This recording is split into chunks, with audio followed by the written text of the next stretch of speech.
También el doctor David cumplió destacadas funciones en el ámbito de la Organización de las Naciones Unidas. Desde el año 2003 es integrante del Consejo Asesor del Instituto Interregional de las Naciones Unidas para las investigaciones sobre la delincuencia y la justicia. Los panelistas van a exponer entre 15 y 20 minutos. Doctor David, todo suyo. Agradezco mucho al señor presidente del Congreso, el distinguido colega, el ministro Raúl Zaffaroni, y a los distinguidos colegas del Ministerio de Justicia y al rector de la Universidad de La Matanza y sus autoridades, la oportunidad de estar en un panel de gran jerarquía como es el que me acompaña. Este evento realmente para mí tiene una enorme significación porque están aquí amigos de décadas y encuentro aquí al frente, por ejemplo, a Elías Carranza, con quien hemos caminado los continentes desde hace muchos años, ya que en el año 78 salí en la primera gira de ILANUT, justo con su fundación, a buscar apoyo en América Latina. Y claro, iba con el director Arturo Montero Castro, y allí en Panamá, desgraciadamente, en esta gira de fondos, alguien en un barrio un poco oscuro lo robó a mi amigo Montero Castro de los fondos del viaje, de modo que, para decirles brevemente, fue una gira en busca de fondos un poco accidentada. Pero el tema central mío de hoy, y aquí también debo mencionar a Lolita Anillar de Castro, ya que en el año 74, hace muchos años, publicó en el Zulia un libro mío, Estructura Social y Criminología. Lolita, que armó de Maracaibo un centro de ciencias penales y criminología distinguidísimo en el hemisferio. Hoy quisiera referirme fundamentalmente a unos datos que, aunque conocidos, nos llevan a examinar cuáles han sido los problemas fundamentales del delito, no solamente en América Latina, sino en otras regiones del mundo. Una estadística de Naciones Unidas, compilada por el maestro y colega Bassiouni, Sheriff Bassiouni, muestra que en la década pasada murieron en las guerras, en la primera y en la segunda, algo más de 50 millones de personas. Pero a manos de gobiernos despóticos murieron entre 170 y 180 millones de personas. Es decir, que el terrorismo de Estado y la violación de los derechos humanos a manos de los Estados ha causado mucho más víctimas que las guerras convencionales.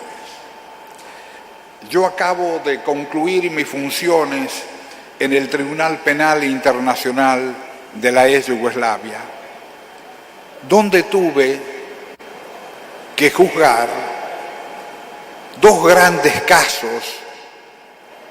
El primero, un caso que acaba de filmarse recién y acaba de ganar las palmas de plata de San Sebastián, el caso Lukic en Lukic, que yo presidí. Y se trataba de paramilitares que desde marzo a diciembre del año 92, cuando comienza la guerra de los Balcanes, exterminaron a una población de Bosnia llamada Visegrad. Visegrad está también en la historia de la literatura porque un premio Nobel de hace 5 años, Ivo Andrić, publicó un libro que se llama Un puente sobre el río Drina, donde narra la convivencia de 3 culturas por 5 siglos, todos juntos y en armonía hasta la guerra. Se trataba de un puente construido por un visir musulmán en el siglo XVI, donde vivían a la par comunidades ortodoxas, católicas y musulmanas. Hasta que, luego de la muerte de Tito y la disolución de Yugoslavia, se desata una guerra fratricida.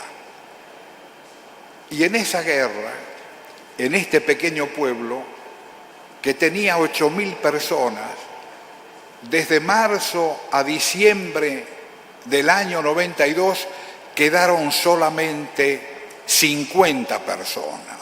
Es decir, un grupo de paramilitares había asesinado impunemente a casi toda la población. Me tocó juzgar el caso, y especialmente un episodio donde los delitos de lesa humanidad se mostraban en toda su desnudez. Un grupo de 69 personas, todos miembros de la misma familia, fueron concentrados en una casa de Sevilla, fueron rodeadas por las fuerzas paramilitares, prendieron fuego a la casa y murieron allí todos los miembros musulmanes de una familia, desde los nietos recién nacidos de 3 meses hasta los ancianos de 90. Y solamente pudo salvarse con terribles quemaduras una sola testigo del juicio. La única testigo que tuvimos de ese episodio en el tribunal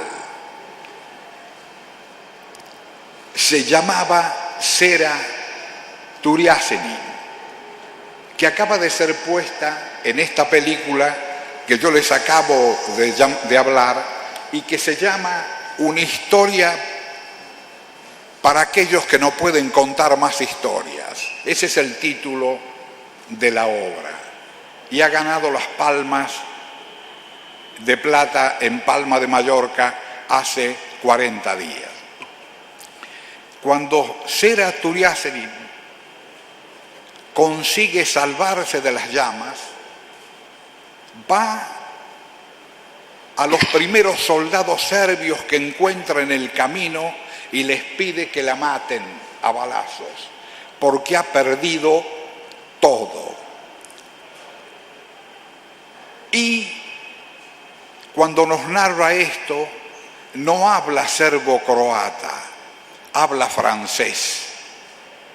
Y cuando le pregunto yo por qué habla francés en vez de su lengua natal, me dice porque he sufrido tanto que no puedo hablar más mi lengua. La lengua, que es la morada, la cultura, el cobijo, la vida. Y pensemos en América Latina también, donde muchas civilizaciones han perdido su lengua originaria. Pensemos en muchas civilizaciones que perdieron el cobijo de sus lenguas, que es la morada de la cultura, de la vida, de la transmisión histórica. Sera Turiasenin representa para mí el grave problema de la violencia. La violencia especialmente dirigida desde los estados, que hoy se ha perfeccionado a tal punto que pequeños drones que parecen colibríes pueden perseguir anónimamente a las personas en cualquier parte del mundo y terminar con sus vidas. La pregunta que yo me hice frente a Sera Turiasenin es que ¿qué podía hacer el Tribunal Internacional de la ex Yugoslavia para volverle a la vida algo de sus recuerdos, algo de su paz, cuando a manos de un Estado o de guerras entre Estados habían perdido todo lo que había sobre la tierra en materia de familia, de amistad, de solidaridad, de fraternidad, de amor. Después tuvo el caso de Perisic, el comandante en jefe de los ejércitos serbios, juicio que acabo de concluir, acusado de 60.000 muertes a manos de los ejércitos serbios que operaron en Sarajevo, en Srebrenica, en Zagreb. Y allí también tengo un tremendo testimonio de un señor que junto a 1.000 personas es llamado en la masacre de Srebrenica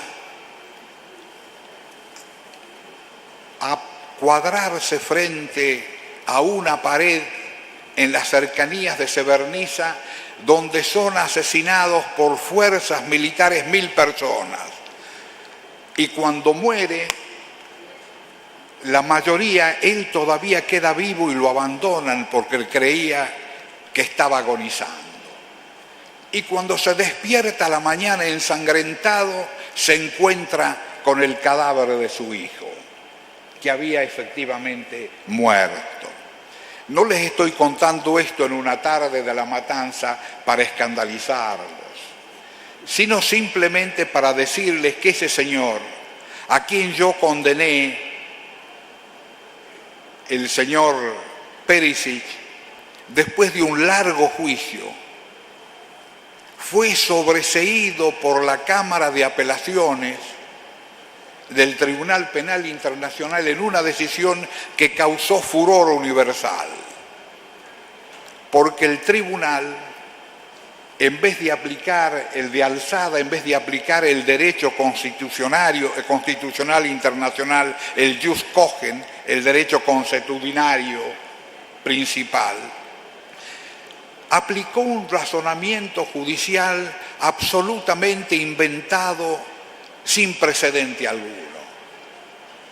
Felizmente, otro tribunal, el Tribunal de Sierra Leona, en el caso Taylor, acaba de revisar esa sentencia y mostrar que esa apelación que establecía la impunidad por 60.000 muertes estaba totalmente equivocada. Y de allí la enorme responsabilidad frente a la víctima que tienen los jueces. Felizmente en la República Argentina es uno de los pocos países donde el terrorismo de Estado ha sido combatido frontalmente y aún se lo sigue haciendo, a pesar de todas las dificultades. Pero en verdad estamos asistiendo a una transformación profunda de la violencia. No es que Hiroshima y Nagasaki no hayan puesto sobre el tablero la idea de que toda confrontación nuclear lleva a la extinción de la humanidad, sino que muy cercana a esa hipótesis nuclear están las guerras que se engendran en todas partes con el propósito sórdido muchas veces de la venta de armamentos.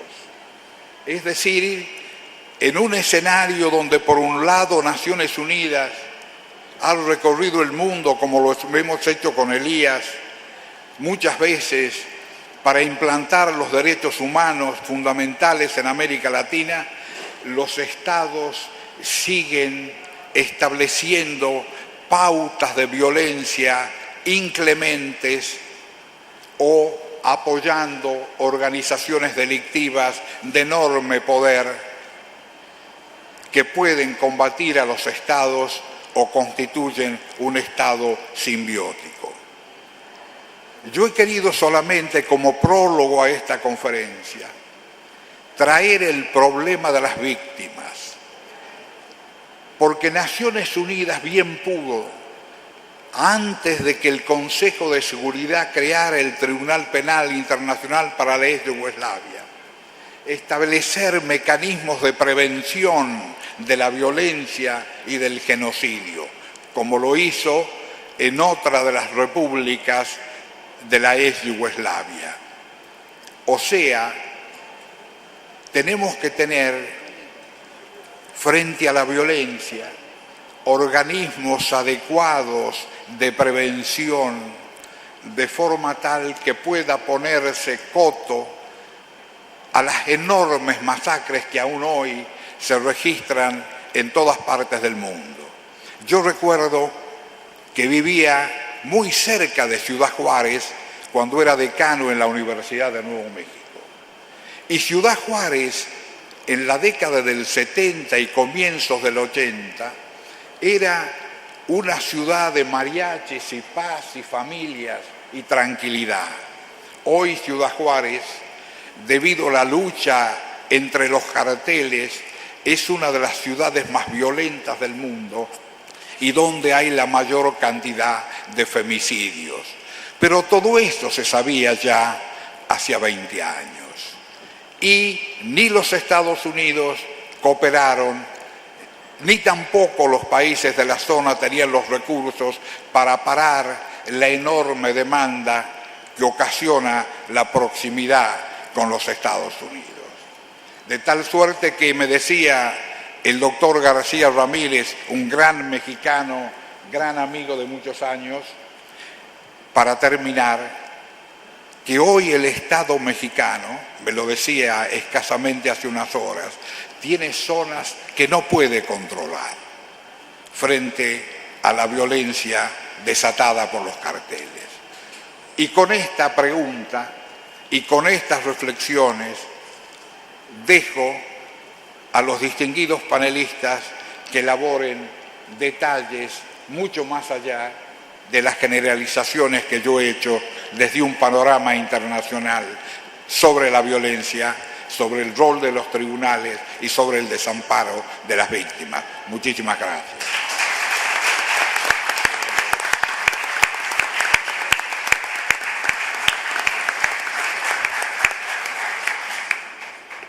Muchas gracias, doctor. Continúa en el panel la exposición ahora del doctor Fernando Tocora. El doctor Tocora es ex magistrado del Tribunal Superior de Buga, tratadista de Derecho Penal colombiano y catedrático universitario. Por favor, doctor.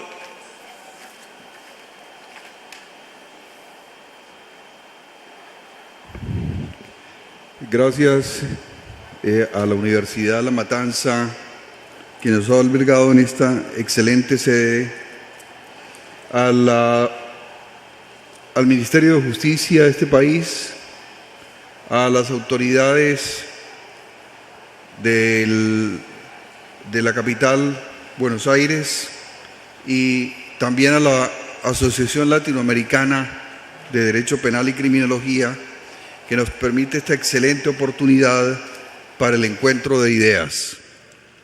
El tema que se nos ha asignado es un tema que está muy en boga, que está muy de moda en la agenda política, en la discusión pública y en la percepción de la vida cotidiana, que es el de la inseguridad y la violencia en nuestras ciudades. Para esto voy a hacer referencia a unos temas en los cuales, o a partir de los cuales, se está disparando, se está produciendo o multiplicando este tipo de violencia que se pierde un poco en el tiempo, pero con índices muchos menores en el pasado. Para entender estas altas tasas de criminalidad violenta que existen ahora, es importante partir del marco global neoliberal en que nos encontramos. Una era de desindustrialización, una era posfordista, una era de desproletarización en que se desregula el mercado de trabajo se producen unos fenómenos de flexibilización y de precarización del trabajo. Y a su vez se produce una desarticulación del estado del bienestar. Este proceso económico, pero con repercusiones en lo cultural y en lo jurídico, etcétera, este proceso global, tiene unas importantes consecuencias en la economía y en la vida de los ciudadanos.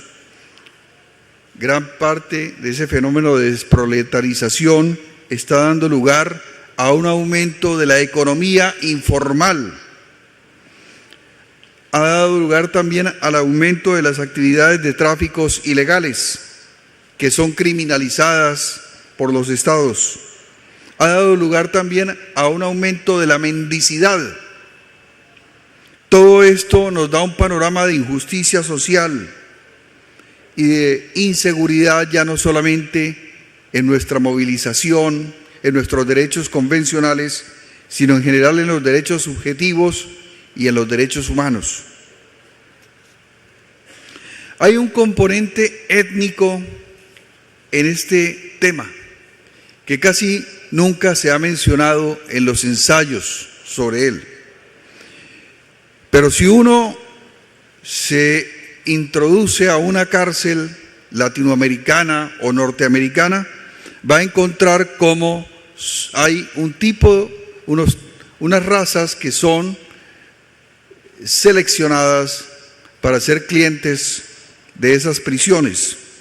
En Estados Unidos, por ejemplo, la mayoría de los prisioneros corresponden a la raza negra o a la raza latinoamericana, a los países latinoamericanos, en fin, reflejan una discriminación, una selectividad racial que también se observa en nuestros respectivos países, en los que muchas veces se aprecia una desproporción, por ejemplo, de las comunidades indígenas o de presos indígenas o de presos de ascendencia africana o, en todo caso, del mestizaje nuestro. Esta marginalidad va a terminar reproduciendo la desviación y, por supuesto, la injusticia, y va a trabajar dinámicamente con la creación y mantenimiento de estereotipos raciales sobre la delincuencia convencional. La delincuencia de cuello blanco, la delincuencia que se produce a partir del poder, no es relevada ni es estigmatizada, como sucede y como se ha dicho aquí en el día de hoy, con la exclusión o la estereotipia de los barrios marginales como lugares o asentamientos de delincuentes. Se padece en nuestros países de una doble segregación, una segregación del sistema de producción, que es una segregación económica, y que en este caso, en que nuestros países no alcanzaron a llegar al estado o al espejismo o a las promesas del estado del bienestar, es una exclusión económica.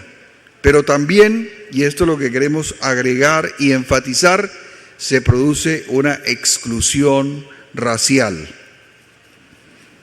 Y en este panorama de comienzos del siglo XXI, es importante tener en cuenta para explicar, para entender el fenómeno de disparo de la criminalidad violenta, el fenómeno del tráfico de drogas, el prohibicionismo, que prosperó y que sigue prosperando a los niveles que todos conocemos, a pesar de que desde casi el comienzo movimientos sociales, movimientos académicos, movimientos políticos advirtieron sobre el absurdo y la posibilidad de llegar a efectos contraproducentes con esta política de cruzada, esta política prohibicionista, satanizadora de la droga.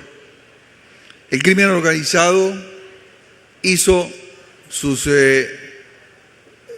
grandes réditos, produjo grandes daños políticos, institucionales, en el campo de los derechos humanos, Y hoy finalmente América Latina ha abierto sus propios mercados locales, domésticos, una vez que ya ha contribuido a copar los mercados mundiales de la droga.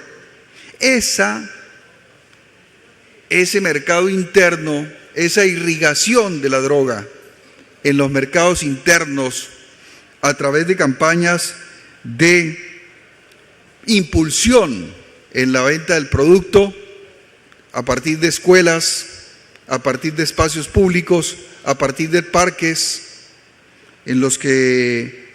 a partir de centros de diversión, discotecas, bares, se creó todo un mercado local en los cuales nuestras sociedades, desde México hasta la Patagonia, pueden ofrecer las drogas las 24 horas del día sin ningún problema. Es decir, cuando dividíamos el norte como un norte consumidor y el sur como un sur productor y traficante, ahora podemos decir, estamos también en lo del consumo. Y esto ha sido supremamente grave para llenar de violencia nuestras ciudades, porque las bandas, los grupos, lamentablemente de jóvenes que están desocupados, que no han tenido alternativas, que no han tenido oportunidades, se han sumado a redes que llenan todos los espacios, que son agresivas, como he dicho, en la venta y en la imposición del consumo a muchos sectores, más jóvenes incluso, para ganarse el mercado. Y esto crea competencia, crea rivalidad y termina conformando grandes cifras de criminalidad por los ajustes de cuentas, por las vendetas, por las disputas del mercado, que son disputas del territorio. Volvemos casi atávicamente a la prehistoria, en la que la disputa por el territorio era uno de los factores importantes de enfrentamiento. Aquí se habló ayer sobre que la policía tiene ahora unas tácticas de establecer, de trazar unos cuadrantes para tratar de enfrentar este problema territorial y de cómo, decía Lolita, también los jóvenes que están en estas actividades ilegales dividen la ciudad por cuadrantes. En Colombia, varios niños han sido asesinados porque han rebasado la frontera de ese cuadrante. Esa frontera se llama, o se ha dado en llamar, fronteras invisibles. No se sabe si los chicos han cruzado esa frontera imaginaria, invisible, para ir a competir o a usurpar el mercado que ya esté asignado a otra banda, o por casualidad o azares. Pero hay referencias de varios niños muertos en esas circunstancias. Y esta red de tráfico ilegal que se enseñorea de todas las ciudades tiene unos daños colaterales, podríamos decir unos tráficos colaterales. Es decir, los jóvenes y las bandas que se inician en esto tienen que conseguir armas, porque el negocio se hace con armas, para intimidar o para cobrar o para castigar al que delate, al que interfiera el negocio o al que entre en cesación de pagos. Y hay otras conductas como creación o tráfico de documentos falsos, robo de motocicletas, todo dentro de una dinámica comercial para llevar la droga o las drogas a los consumidores.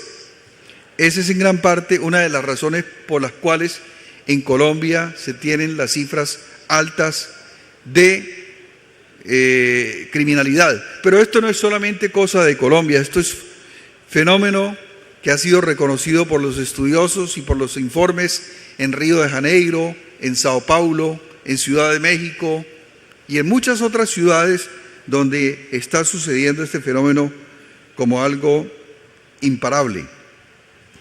tiene que ver en este panorama de la violencia de nuestras ciudades la debilidad de los estados. Y la primera circunstancia por la cual nuestros estados terminan siendo vulnerables es por la infiltración, por la penetración que los mismos agentes del Estado muchas veces hacen de él. Policías, investigadores, agentes del Ejecutivo que tienen que ver, por ejemplo, con la aeronáutica, que dan permisos ilegales para sacar droga en avionetas, etcétera, nos van a mostrar un Estado traspasado por la corrupción. Esa corrupción se vuelve una corrupción estructural que va a poner a marchar toda una máquina, todo un negocio del tráfico de drogas doméstico e internacional. El Estado no puede, no tiene la fuerza, no tiene la legitimación suficiente para luchar contra las organizaciones de tráfico debido a esta capitis diminutio. Hay una ausencia del Estado, un Estado que deja a sus asociados pobres a vivir y padecer sus problemas. Da la impresión muchas veces que los alcaldes, que los gobernantes de nuestros países y de nuestras ciudades aceptan y son complacientes con este tipo de resoluciones de conflictos, porque dicen y piensan que esas mismas bandas se están eliminando entre sí y entonces lo que están haciendo es resolviendo ellas mismas el problema. Pero esto no puede ser aceptado porque estamos trabajando nosotros sobre la base de los derechos fundamentales, de que toda vida debe preservarse, debe protegerse, mucho más las de muchachos que apenas están iniciando sus vidas y que por circunstancias de las oportunidades o de las estructuras socioeconómicas en que estamos viviendo no han podido o no han encontrado alternativas. En América Latina hay un factor importantísimo, no para todos los países, pero sí para algunos, que es o son los conflictos armados que viven o que han vivido y que han tenido una gran incidencia en la violencia posconflicto para los casos de los países que han logrado llevar adelante un proceso de paz, o violencia colateral en los casos en que sobrevive ese conflicto, como es el caso de Colombia. El de los otros casos podemos citar El Salvador, Guatemala, Honduras, que por cierto, tanto estos países como Colombia tienen de los más altos índices de homicidios, de lesiones, de atentados contra la integridad personal. Esto que se diría es un panorama posconflicto, implica que gran parte de los miembros, de los componentes de esas fuerzas que se amnistían, que se reinsertan, quedan cesantes y cuyo único saber o única formación es la de la violencia, la del manejo de armas, la de saber operar a manera de comandos, y entonces quedan cesantes para el mejor postor. Por ejemplo, en Colombia son importantes para trabajar en bandas criminales que se llaman hoy BACRIM y que suelen articularse con el tráfico de drogas. Son los paramilitares, o sea, los que trabajaron con la derecha para enfrentar la guerrilla, pero que realmente no enfrentaron la guerrilla, sino que masacraron a la población que sospechaban que podía estar colaborando con la guerrilla, colaboraciones que eran un poco presionadas en la medida en que estos grupos armados entran, necesitan vituallas, necesitan víveres y es difícil decirles que no. Igual después pasa el ejército y también podría pedir lo mismo y se le prestaba esa colaboración. Por supuesto, colaboración coaccionada, presionada por la el carácter armado y violento de estas instituciones. Los miembros de los carteles también suelen quedar cesantes y entran a trabajar entonces con cartelitos, entran a trabajar como sicarios, incluso han formado oficinas de cobro que son oficinas de sicarios, es decir, empresas que no solamente están conformadas por sicarios porque tienen administradores de cierto nivel ejecutivo que lavan activos para conseguir financiación y cumplen encargos o cumplen contratos de matar a alguien. Entonces, estas oficinas de cobro lo que principalmente hacen es el sicariato, pero no necesariamente tienen sicarios en su nómina, sino que se encargan de contratarlos. De esta manera la oficina puede limpiarse las manos luego de los asesinatos. Todo esto nos va a explicar cómo en Colombia existen estas altas tasas de criminalidad, como en El Salvador, en Honduras, en Guatemala, están siendo carne de cañón, digamos, carne de delito, y que muchos han intentado irse para los Estados Unidos, pero han sido deportados, y cuando son deportados no encuentran además qué hacer en sus propios países. El encuentro entre pares es la forma en que vienen un poco a encontrar un aliciente, digamos, afectivo o espiritual, y de allí entran a constituirse en una especie de familia. ¿Cómo vamos de tiempo?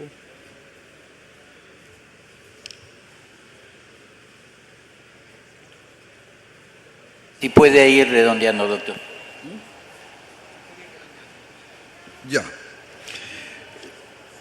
Yo quería que la conferencia se llamara 3 ciudades, 3 políticas, pero necesitaba este prólogo para poder aterrizar un poco en lo concreto.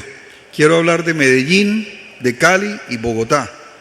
Medellín y Cali, que fueron sedes de los 2 grandes carteles de la droga en Colombia y en América Latina. Y Bogotá, que es la capital de la República, la ciudad más grande, que también ha tenido esas actividades, pero que podría tener reflejos, tener efectos de las 2 otras ciudades. Medellín, una ciudad que en su peor momento, durante el apogeo del cartel de Medellín de Pablo Escobar, llegó a tener una tasa de homicidios de 177, que supera la que hoy tiene San Pedro Sula de Honduras, que es la más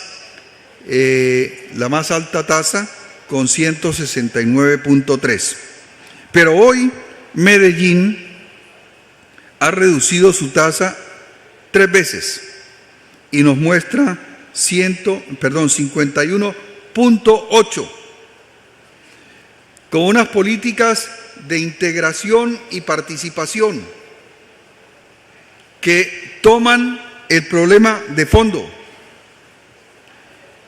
Vamos a decir, incorporando a los propios actores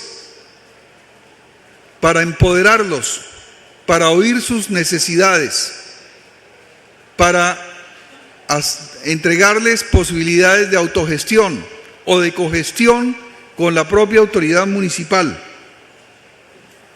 Políticas adelantadas en las últimas administraciones municipales. Quisiera dar un ejemplo de un hecho concreto, que es el del barrio Moravia, que se asentó sobre un basurero, como sucede muchas veces en Colombia. No hay tierras, las tierras están copadas para casas de recreos o para grandes edificios o para pequeñas viviendas, pero muchas personas se asientan cerca o encima de los basureros. Este barrio Moravia tiene 35.619 habitantes y 7.352 viviendas subnormales. Solamente el municipio, cuando tuvo 15.000 habitantes en 1983, decidió prohibir el botamiento de basuras en el lugar. La tasa de desempleo era del 67% y el 98% ganaba menos de un salario mínimo. Y ahí es cuando entra la administración, pero antes hay que decir que se estableció allí también uno de los grandes expendios de microtráfico, de droga, que entraron los milicianos, que son los guerrilleros urbanos, que trabajan para la guerrilla rural, exterminaron las bandas y reclutaron a los jóvenes como milicianos, como nuevos milicianos en la ciudad de Medellín. La política que desempeña la administración es la de recuperar el lugar, primero suspender el sitio como botadero de basura, luego crear unos barrios de vivienda popular donde trasladan 354 familias y a otras 806 familias les permiten acceso a los recursos. Estas son familias desplazadas, porque el fenómeno de violencia en Colombia logró un desplazamiento de 3 millones de personas. Y este es un ejemplo de cómo esa política de integración con participación tiene un cierto enfoque y unos ciertos resultados positivos. La administración reunió a todos los líderes de esa comunidad, de todos los grupos vulnerables, LGTB, desempleados, ancianos, madres solteras, etcétera. Se reunió con ellos y empezaron a discutir las políticas, no solamente para oírlos demagógicamente, sino para discutir con ellos las mejores soluciones. Bogotá es una ciudad que adelanta desde hace muchos años unas políticas de cultura ciudadana que hacen énfasis en la educación. Por supuesto, desarrolla ciertas políticas sociales, pero ha cambiado mucho el nivel cultural de la ciudad, y eso lo ha permitido con alcaldes desde Mocus hasta Luis Eduardo Garzón a reducir su tasa de criminalidad desde 31.2 a 21.7, 31.2 en el 2001 y 21.7 en el 2004, que es una tasa baja comparativamente en Colombia. Esta ciudad desempeñó, por ejemplo, o dictó medidas educativas del tipo del conductor elegido, que cuando las personas salgan a tomar trago, a tomar licor, a divertirse, no todas tomen licor, que se decida que una de ellas no toma y que ese será el conductor elegido, lo cual va a permitir reducir los accidentes automovilísticos. Y otra serie de medidas que acercaban al ciudadano, dentro de esta política de seguridad, de cultura ciudadana, a la autoridad. Cali, en diferente sentido, hoy es la ciudad más violenta de Colombia y probablemente una de las más violentas de América Latina.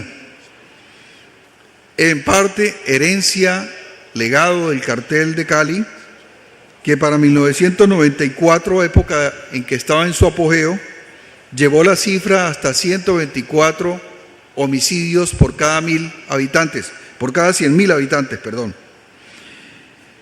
Solamente el año siguiente, 1995, cuando ya fueron capturados los dos grandes capos del cartel de Cali, muertos otros dos de ellos y encarcelados otros dos, algunos otros dos quedaron libres, se redujo por ese solo hecho a 86 la tasa de homicidios en la ciudad de Cali anual.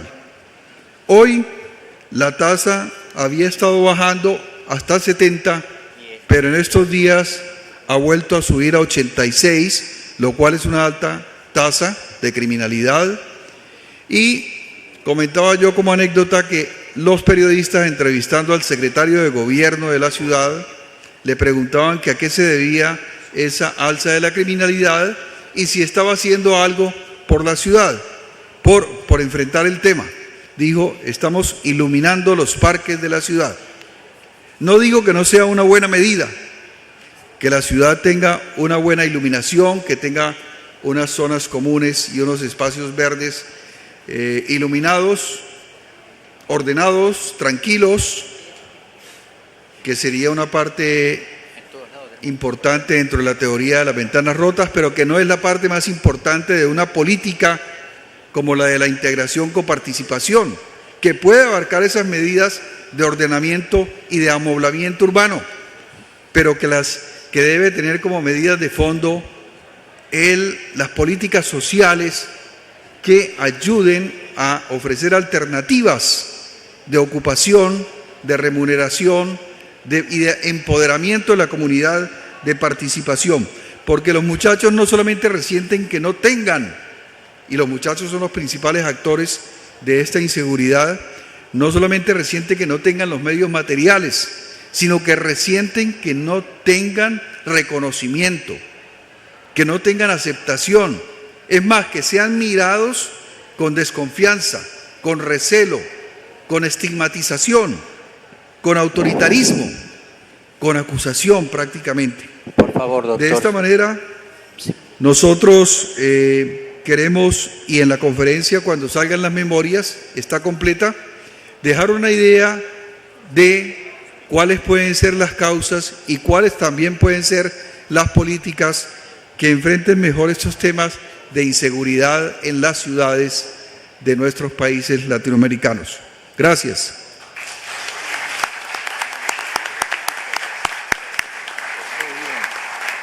Muchas gracias, doctor.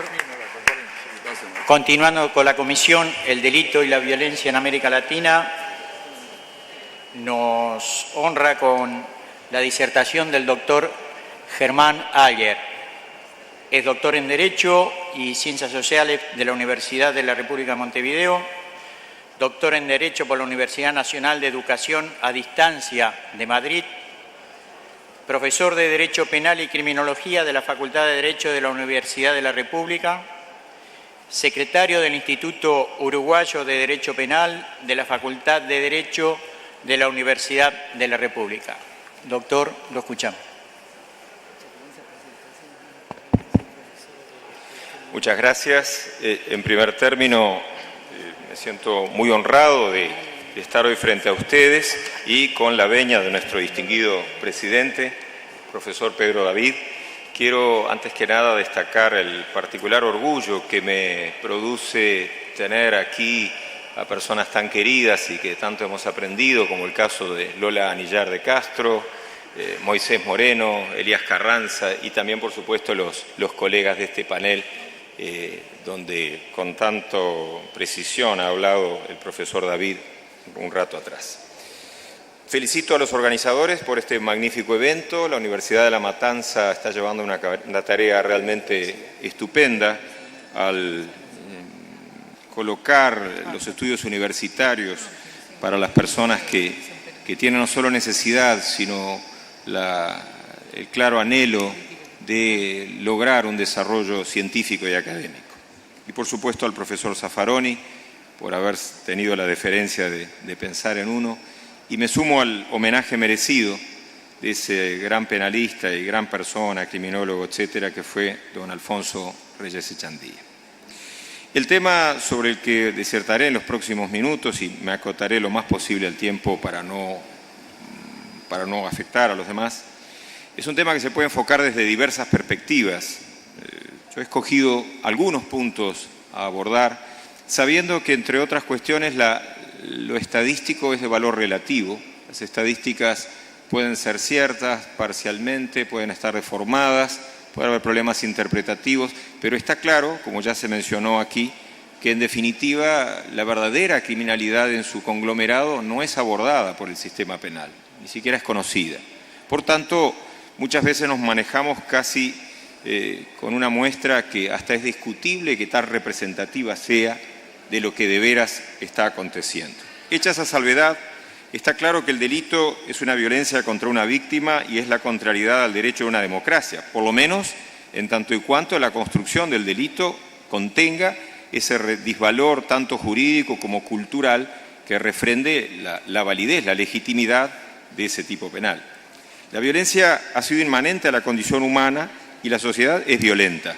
Más o menos se puede decir que todos tenemos algo de ello, lo que no quiere decir delictivo.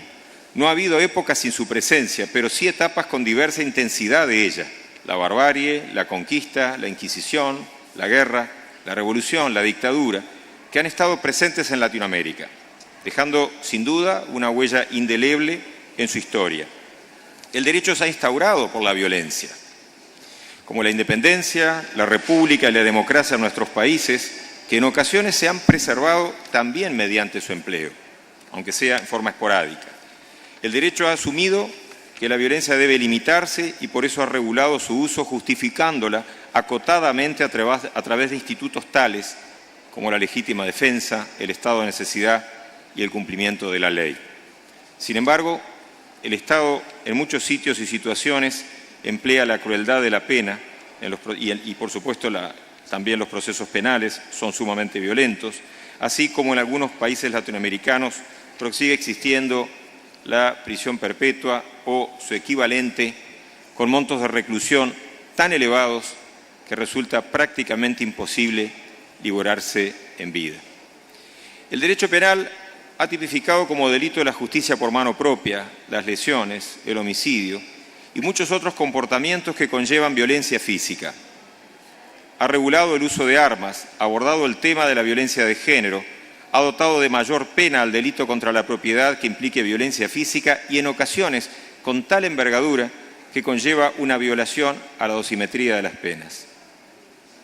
Pero hay otros aspectos igualmente importantes. La violencia del delito es contrarrestada, o por lo menos según la posición de Hegel de 1821, con una perspectiva absolutista de la pena, por la pena que restablece el derecho, dado que son dos violencias que, según este autor, se neutralizan, puesto que el delito lesiona al derecho y la pena supuestamente lo restituiría. Por su parte, las teorías de la prevención general y la prevención especial negativas pregonan la intimidación como disuasión para inhibir futuros delitos. A pesar de esto, la realidad demuestra que la violencia del delito no se contrarresta con la pena, ni se logra una prevención satisfactoria, cuando menos no de la manera que se pretende o se nos relata. Por el contrario, aumentan los tipos penales, se incrementan las penas, se reducen las posibilidades de obtención de la libertad, se endurece el elenco punitivo, pululan las campañas de ley y orden, avanza en Latinoamérica el derecho penal de autor, se expande el derecho penal en diferentes ámbitos como las drogas, el lavado de dinero o de capitales, el ámbito de lo tributario penal y el terrorismo, se legislan delitos de peligro abstracto y responsabilidades penales objetivas, se crean tipos penales abiertos, más omisiones impropias, cargas de vigilancia y delitos imprudentes.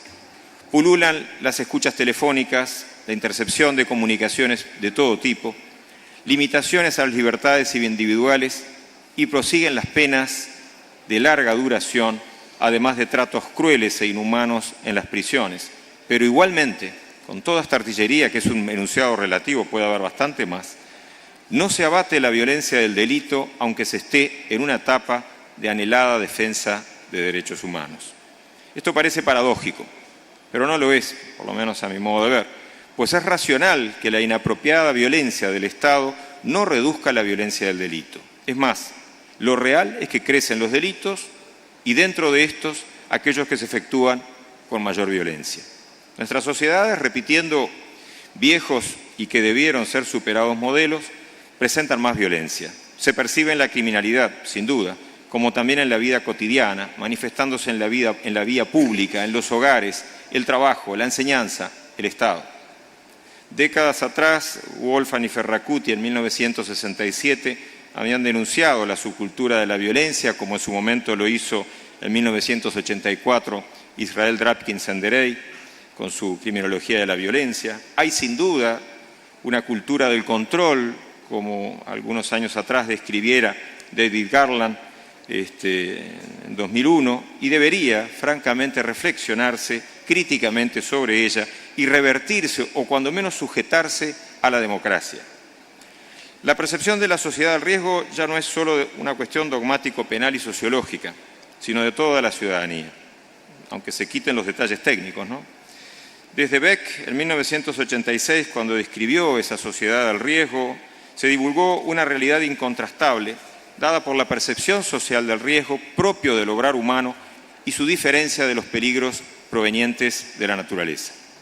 Los peligros tienden a ser mayormente controlados por el hombre, pero los riesgos, que son fruto suyo, aumentan incesantemente, reproduciendo aquella vieja asinaria o comedia de los asnos del comediógrafo Plautus, cuando hace unos 2200 años, en diálogo entre sus personajes, el mercader y Leónidas, que era el esclavo, puso en boca del primero, del mercader, aquella expresión: el lobo es el hombre para el hombre, no hombre cuando desconoce quién es el otro. Es decir, el famoso homo hominis lupus, el hombre es un lobo para el hombre.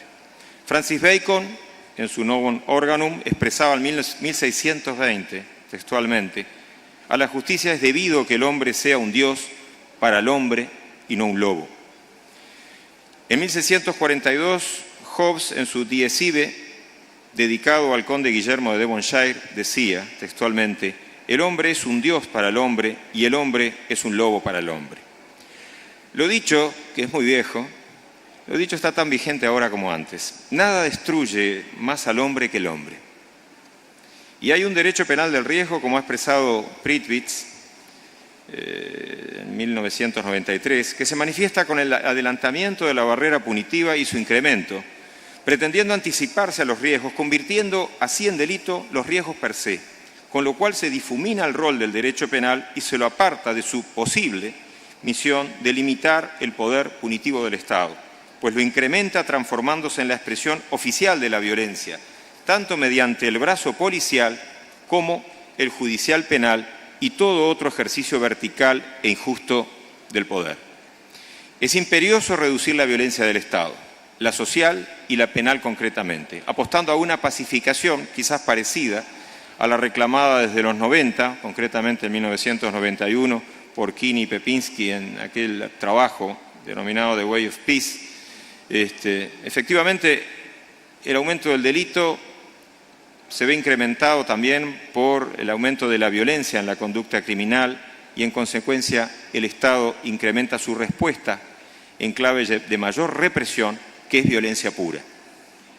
Así las cosas, se suman unas y otras violencias sin que se alcance el anhelado fin de reducir el delito y asegurar la paz social.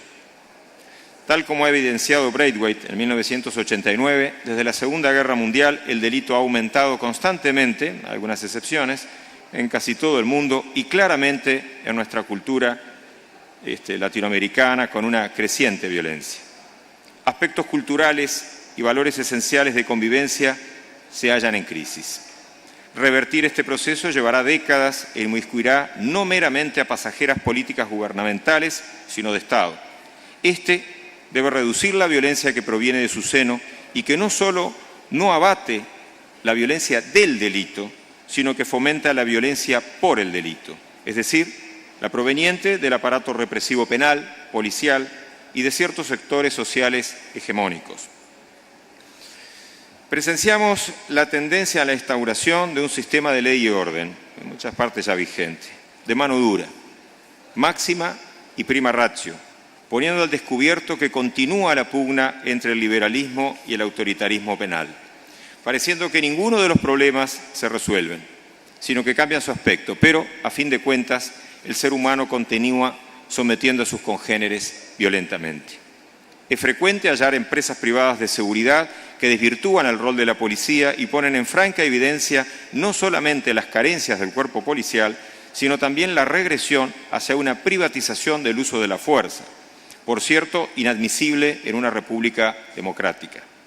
Es sabido que el ciudadano ha hecho dejación del uso de la violencia en el Estado y, en definitiva, es la policía quien la emplea por delegación de atribuciones y, lógicamente, dentro de ciertos márgenes. No se trata de un derecho del Estado esta violencia, sino de un mal a dosificar en la menor cantidad y circunstancias posibles, es decir, a su máxima restricción. Si el derrotero aquí descrito prosigue, el inexorable futuro pondrá en riesgo a la democracia. No ya por la fuerza, que puede también ocurrir, pero no es lo que tengo en el pensamiento, sino desde dentro de ella, generando la conciencia colectiva y política de que la violencia es una expresión válida cuando sabemos que no lo es. Por el contrario, el uso de la violencia desde el Estado ha de ser una excepción y ojalá algún día sea también una rara avis in terris. Latinoamérica continúa siendo un mundo o una tierra pujante y con una identidad propia que busca denodadamente desarrollar su potencial para ocupar el sitial que le corresponde como una tierra de personas libres. Con violencia no hay libertad, ni justicia, ni democracia, sino venganza, ordalías de la sangre, crueldad punitiva, sacrificios humanos y mucho, mucho sufrimiento. Es mala la violencia del delito como lo es la del Estado, la intrafamiliar, laboral, la del poder y toda otra que anida en las personas. La discriminación es violencia, el odio también. La indiferencia es una variación de ella y la injusticia es una expresión contraria a la pacificación. Primero fue la norma moral a través de la religión y la creencia en la divinidad. Luego la norma ética apareció inicialmente como un derivado de la moral, pero se separó de ella y se complementó con la deontología para nacer después la norma de derecho que hoy conocemos en tanto coacción jurídica. Los mecanismos inhibidores de la violencia a través del derecho no son suficientes, ni tan siquiera apropiados para impedir la violencia, así como tampoco lo fueron la moral religiosa cuando se la quiso imponer precisamente mediante violencia, como el caso, más que manido, del Santo Oficio durante la Inquisición. Hoy la violencia se atribuye no solo a delincuentes callejeros, sino a disidentes, inmigrantes, marginales y los diferentes, criminalizándolos por las menores infracciones y aún también sin ellas. La violencia es utilizada como fundamento para justificar leyes represivas y al mismo tiempo se fomenta desde algunos medios masivos de comunicación social, se ejerce en las prisiones y también en ciertas instituciones de salud.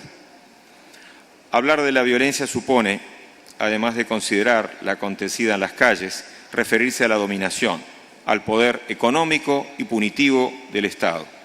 En este sentido, las guerras y dictaduras son la violencia generalizada, mientras que en la democracia es eventualmente demostrativa de tramos de inequidad e injusticia social, dándose con mayor énfasis en sectores carenciados, que es donde están también la mayor cantidad de víctimas, generando así una doble injusticia, la del delito y la de su relegamiento social. A través de ella se autoriza la coacción, que es otra violencia, y legitima un enemigo común, imaginario o parcialmente real, que fortalece el autoritarismo. Se nota esto en las leyes represivas, técnicas policiales espurias, políticas criminales punitivistas, a pesar de que nada de eso ha empíricamente disminuido la violencia. La tolerancia cero del entonces alcalde Giuliani y el jefe policial Brayton en Nueva York fue un ejemplo del autoritarismo disparando la violencia policial y la violación sistemática de derechos humanos. No olvidemos que la violencia subyace de diversas formas en la sociedad y que es un gran negocio para los operadores de las agencias del control penal, así como para las empresas de seguridad. Una vez más, la norma de cultura, emulando al neokantiano Mayer en 1903, se muestra como el instrumento de mayor potencialidad contra la violencia del delito, la del Estado autoritario, del poder y de la dominación. Viene al caso rememorar el teorema de Thomas, consagrado en su obra The Unadjusted Girl de 1922, que se cumple cabalmente en cuanto a que, textualmente, si los individuos definen las situaciones como reales, son reales en sus consecuencias. Sabemos que ha aumentado la violencia en general, o por lo menos es la información que tenemos, pero asimismo sabemos que bajo su lema se justifican intervenciones punitivas, intromisiones a la privacidad y sometimiento de ciudadanos, protagonismo del aparato represor del Estado, legislación autoritaria y políticas del terror que surten efectos reales, aunque la realidad sea de menor o distinta dimensión. Amigos, Latinoamérica es antigua si consideramos los pueblos originarios que la poblaban hasta la llegada del conquistador. Algo más de 300 años después se alcanzaron las independencias y se instauraron las repúblicas democráticas que tienen actualmente cerca de 200 años. Por tanto, nuestros países como tales son jóvenes. Nos formamos con la fusión de etnias y de culturas, integrándonos con una propia idiosincrasia que nos hace únicos en el mundo. Latinoamérica es una realidad. Es asimismo fruto de tristes momentos de inaudita violencia, pero también de vocación por la libertad. Y es la tierra del futuro, yo creo que lo sigue siendo. Poco tenemos que aprender después de conocer el horror a través del cual se destruyeron comunidades enteras, sin ningún sentido racional, con fines eugenésicos y xenófobos. La violencia que hoy padecemos es inadmisible y no puede justificarse. Pero cada uno de nosotros lleva en su conciencia que, sobre texto suyo, la democracia no puede ponerse en juego ni renunciarse a ella aceptando ninguna forma de autoritarismo, provenga de donde provenga. La forma de legislar, y con esto voy llegando al final, creo que estoy en el tiempo, la forma de legislar señala el relacionamiento con el ciudadano. Y si se legisla desde la violencia, seguramente esta no cesará ni disminuirá, sino que se construirá una realidad social contraria a la pacificación, tomando en consideración aquella interesante obra de Berger y Luckmann sobre la construcción social de la realidad. Como todos ustedes saben, a Solón en determinado momento le preguntaron si había dejado las mejores leyes a sus conciudadanos y él respondió, de forma supuestamente textual, las mejores por antonomasia, desde luego que no, pero sí las mejores que son capaces de soportar. Y cierro diciéndoles que en mi concepto la respuesta del Estado en ocasiones, como las que he referido en esta breve exposición, son, a mi entender, absolutamente insoportables. Muchas gracias.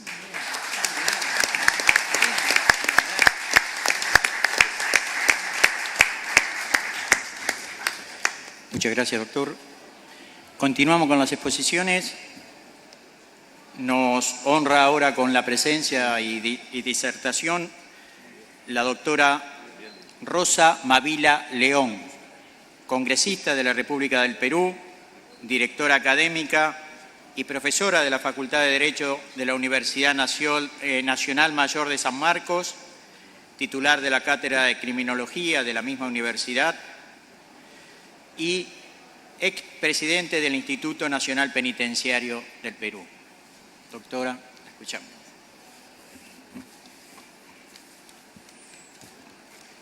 Obviamente, las primeras palabras que quiero expresar son de agradecimiento, tanto al Ministerio de Justicia como a la Asociación de Derecho Penal, en las personas del doctor Eugenio Raúl Zaffaroni y sus dignos colaboradores. Hay una palabra quechua que dice cachcamirajmi, y que quiere decir, estoy aquí todavía, estoy viva, estoy haciendo reconceptualización crítica. Y yo quiero agradecer a los organizadores la oportunidad que me han dado de encontrarme con maestros como Elías Carranza, con maestras como Lola Nillar y con pares, ¿no?, que están en el mismo derrotero, con quienes he tenido la oportunidad de darme un abrazo después de muchos años, los que fuimos de alguna manera pares en el grupo latinoamericano de criminología crítica. Estoy hablando, que duda cabe, de Juan Pegoraro, de Fernando Tocora, de Gonzalo Fernández. Y es que nuestra América es pues una sola, y en ese escenario de enfrentar la violencia del terror de Estado, así como también la violencia de los actores de la guerra, en mi caso, en mi país, de Sendero Luminoso y del MRTA, se va constituyendo una afirmación de proyecto nacional que cree en la democracia, pero no una democracia de papel, sino en una democracia que opta por el cambio y en la construcción de un país distinto para las nuevas generaciones. Ese país que está en pugna contra la inequidad, que no apuesta a un capitalismo extractivo como el que se está dando en mi país, en donde todos los estándares estadísticos revelan cifras de gran crecimiento económico, pero qué duda cabe, esas no llegan al bolsillo de los ciudadanos y las ciudadanas de a pie. Un capitalismo que está mirando en la explotación básicamente minera, extractiva, y no en el desarrollo interno, en el desarrollo agropecuario, en el trabajo por darle posibilidades de viabilidad al desarrollo regional, y que duda cabe desarrollando también minería, pero minería responsable, agroindustria que equipare las condiciones de sobrevivencia y no convierta la política social solo en una política inclusiva de sobrevivencia para que los estratos más vulnerables no mueran, pero en el fondo no planteándoles un proyecto de vida basado en los derechos humanos fundamentales, la educación, el trabajo, la cultura y en general todo el derecho a una vida digna que tenemos los habitantes en el mundo contemporáneo. Y quiero empezar hablando del saldo de la violencia política en mi país. En el Congreso de la República hay un proyecto que se viene postergando su discusión hace alrededor de un año. Y se viene postergando porque obviamente los que tenemos una convicción política progresista y de izquierda no nos vamos a oponer a ese proyecto. Y el proyecto se llama la Ley del Negacionismo e intenta ser un cotejo mal hecho de lo que significó el negacionismo frente al fascismo, ¿no es cierto?, en Europa, tratando de decir que solo el terrorismo ha significado un caldo de cultivo de la violencia en nuestro país. Qué duda cabe que lo ha significado, pero no se puede borrar la otra parte y la otra mitad de la historia para intentar negar que ha habido terrorismo de Estado en nuestro país, que se han asesinado innumerables comunidades indígenas y que hasta ahora la Comisión de la Verdad no es reconocida institucionalmente con todo el saldo del registro profesional y eficiente que significó la década perdida, la década de los 70 en mi país. Y claro, entonces se intenta crear, junto con todo el saldo de nueva mentalidad de autoritarismo en nuestro país, se intenta tapar la mitad de la violencia del terror de Estado y decir que solo ha habido una violencia y esa violencia se debe negar, se debe criminalizar, a pesar de que ya la apología del terrorismo está contemplada como delito en el catálogo de delitos en nuestra normatividad penal. Pero también se discute en nuestro país en qué país estamos, qué saldo es este después de la década de la guerra, después de la década de la macrocorrupción, aquella que fue institucionalizada desde el corazón mismo del Estado en la administración gubernamental de Santiago Fujimori, que dirigía desde el Estado una corrupción sistémica que llegó al Poder Judicial, al Ministerio Público, al Poder Electoral, a las agencias de aduanas y en general a todo el sistema de organización de la vida pública del país. Se dice por algunos que estando encerrado ya Alberto Fujimori, ahora en una cárcel dorada, Vladimiro Montesinos en la base naval del Callao, aparentemente se habría superado la macrocorrupción y estaríamos enfrentados a un escenario solo de microcorrupción. Y eso no es así. Y no es así porque la ideología de la corrupción está vigente, permanente, viva y coleando en la mentalidad en nuestro país. Y esa ideología de la corrupción, por ejemplo, hace que en el Congreso de la República 2 proyectos de leyes no pasen sistemáticamente. El proyecto de ley que plantea la imprescriptibilidad de los delitos vinculados a la corrupción, que nunca pasa porque implica modificación constitucional y porque hay un apoyo orgánico de los partidos tradicionales en que no pase pues la imprescriptibilidad de los delitos vinculados a la corrupción. Y hasta el doble plazo de prescripción, hasta eso, es decir, que se incorpore a los delitos contra la administración pública, por ejemplo, de 10 años, 20 años de plazo de prescripción, hasta eso tampoco pasa. Y se dice que ello viola la presunción de inocencia. Y estamos, queridos amigos, ante un escenario en que las reglas de garantías del proceso penal, de la dogmática penal y de la ejecución penal liberal se utilizan en el fondo para fundamentar la vigencia de derechos que evidentemente no representan intereses de proyecto de país genuinamente liberal y democrático. Y eso lo hemos visto también la semana pasada frente al debate de la mal llamada ley de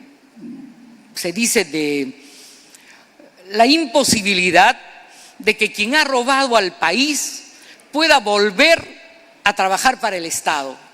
Y entonces esta ley, que se le llama mal de muerte civil, se ha defendido tajantemente por los partidos tradicionales para decir que eso implicaría una agresión al derecho constitucional al trabajo, cuando la norma no plantea que no puedan trabajar en cualquier actividad, sino plantea solamente que los macrocorruptores, los macrocorruptos, ¿no es cierto?, que han robado sistemáticamente al Estado, que tienen capitales en paraísos fiscales, por ejemplo, no puedan volver a ejercer cargos políticos o a ejercer cargos administrativos en la política de naturaleza gubernamental.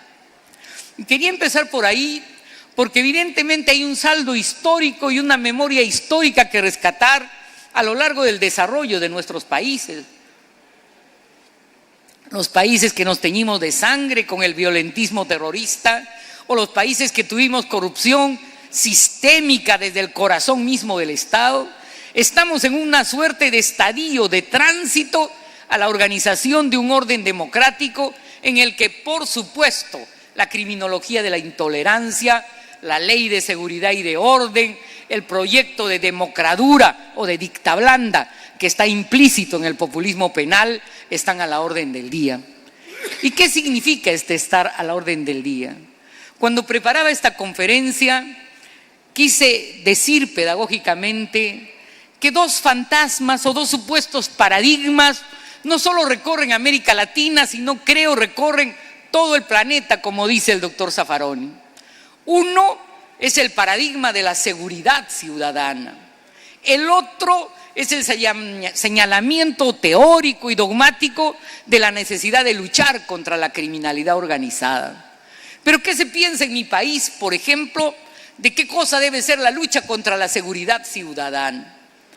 En una reunión convocada por el ex premier recientemente renunciante en mi país y por el actual mandatario, se fijaron las metas gubernamentales con el grueso de los partidos políticos de lo que se concibe como tareas urgentes de plasmación de la seguridad ciudadana. Y el enfoque que fue llevado al evento por el Ministerio del Interior era un enfoque de sobrepolicialización. ¿Qué quiero decir? Hay necesidad de comprar más patrulleros inteligentes, hay necesidad de múltiples cámaras de videovigilancia, hay necesidad de establecimiento de más comisarías en sectores vulnerables, hay la necesidad de mayor recurso humano policial en las calles para controlar la violencia urbana, hay necesidad de controles al ingreso de los establecimientos penitenciarios, hay necesidad de bloqueadores, hay necesidad de más establecimientos penitenciarios. La apuesta gubernamental en el ámbito en qué se gasta en el presupuesto público para el año 2013 en materia penitenciaria es la construcción de 2 establecimientos penitenciarios. Ello porque evidentemente entran 10 y salen 2 en una política criminal que vamos a ver más adelante, que tiene que ver también con el recorte consciente de la posibilidad del acceso de los internos a los beneficios penitenciarios. Y entonces decía que tenemos una visión de seguridad ciudadana detrás de un enfoque de sobrepolicialización. El Ministerio del Interior planteó la aplicación de sanciones a todas las municipalidades que no presentaran al Ministerio del Interior su plan de seguridad de papel, ¿no es cierto? Un plan de seguridad ciudadana. Y en realidad el tema de fondo es que el ciudadano de a pie, la ciudadana que recorre las calles, esa que está preocupada en la noche porque sus hijas lleguen a la casa después de la universidad, no se compromete en la seguridad ciudadana en nuestros países. ¿Y por qué no lo hace? No lo hace porque no tiene confianza en los operadores de la policía, yo me atrevería a decir también de la justicia criminal, y qué duda cabe en el sistema penitenciario. Yo siento que cuando el ciudadano de América Latina vea que las políticas públicas de seguridad ciudadana van a garantizar de verdad la integridad física y la posibilidad de circulación, incluso en áreas vulnerables de las ciudades, del ciudadano común, sí se va a comprometer en un proyecto comunitario con participación real de la sociedad civil de esa seguridad ciudadana. ¿Y eso cómo se come? Porque hemos hecho ya bastante diagnóstico estructural de los temas de autoritarismo y violencia urbana. ¿Cómo se come? ¿Qué hacer en seguridad ciudadana? Un elemento importante es, por ejemplo, la reforma de la policía, pero reforma verdadera, reingeniería integral, enfrentar la corrupción policial que nutre, permea casi todas las policías de nuestra América. Un segundo elemento tiene que ver con políticas de coordinación real de la policía con los gobiernos locales, regionales y también con el gobierno nacional. Pero no políticas de coordinación interinstitucional de papel, sino políticas de ejecución real presupuestal, por ejemplo, en el ámbito del desarrollo urbano, en el ámbito de control de áreas públicas vulnerables, en el ámbito también de incorporación de los jóvenes desocupados, esos que han desertado de las escuelas y de los colegios por carestía, por pobreza de los padres, que tiene que ver, en fin, con una política de verdadera inclusión, como hablaba el maestro Elías Carranza. Y la seguridad ciudadana, que duda cabe, tiene que superar el mito, la creencia ilusa en que la hiperinflación penal va a hacer descender la tasa de criminalidad. En mi país, hace poco más de un mes, se publicaron dos normas importantes.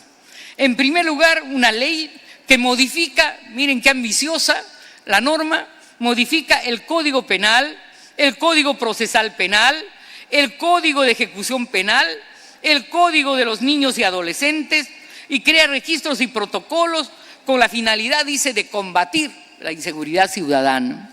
Y en segundo lugar, una ley que modifica toda esa normatividad, pero cuyo nomen iuris es la ley contra el crimen organizado, la ley 377 de 20 de agosto del 2003.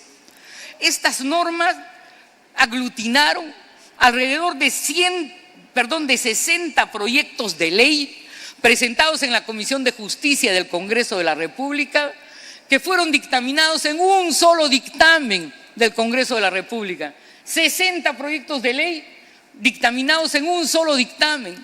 Y quiero decirles así, con el principio de transparencia y de buscar la verdad en los hechos, de esas 60 normas, solo había una norma, que es de la quien les habla, que planteaba la posibilidad del acceso a beneficios penitenciarios, tratando de que los profesionales psicólogos que trabajan en el tratamiento en las cárceles no tengan que acudir obligatoriamente a las audiencias donde los jueces tienen que decidir si conceden o no el beneficio penitenciario.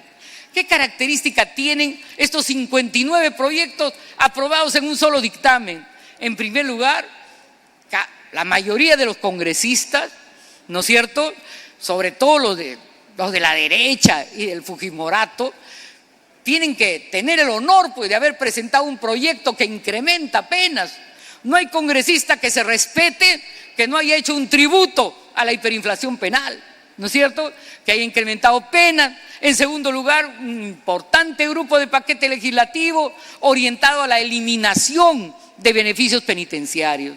La ley Sousa, hace 5 años en nuestro país, ya había disminuido alrededor del 60% el porcentaje de población penal que podía solicitar la redención de la pena por educación y trabajo.